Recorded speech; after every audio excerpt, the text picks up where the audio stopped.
इमाम अली अलैहिस्सलाम से सवाल हुआ, कौन से जानवर बच्चे देते हैं और कौन से जानवर अंडे देते हैं।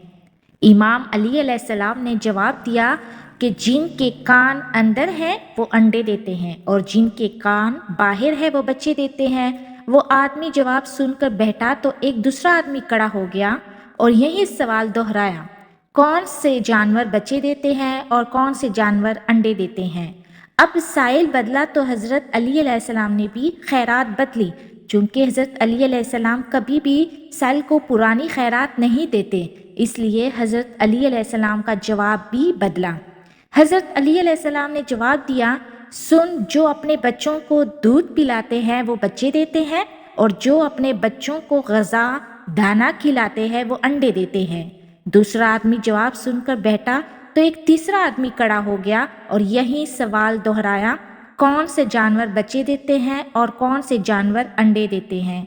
हज़रत अली अलैहिस्सलाम मुस्कुराए और कहा, तेरे लिए भी नया जवाब है। सुन, जो अपनी ग़ज़ा को चबा कर खाते हैं वो बच्चे देते हैं और जो अपनी ग़ज़ा को सिर्फ निगलते हैं वो अंडे देते हैं।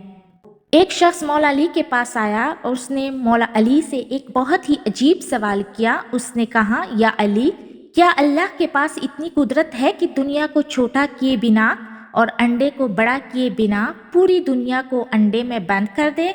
मौला अली उसका सवाल सुनकर बहुत मुस्कुराए। वो फरमाया, ए बंदे खुदा, तू कह रहा है कि क्या अल्लाह ऐसा कर सकता है, मगर अल्लाह ने ऐसा कर दिया है, मगर तुझे खबर नहीं। वो शख्स बहुत हैरान हुआ और कहा, वो कैसे। मौला अली ने फरमाया, तुम्हारी आँख में जो गोल सा मोती है वो तो अंडे से भी छोटा है, मगर उससे तुम पूरी दुनिया देख सकते हो, क्या ऐसा नहीं है। उसने कहा, ऐसा ही है। मौला अली ने फरमाया, अल्लाह ने आँख में पूरी दुनिया बंद कर दी है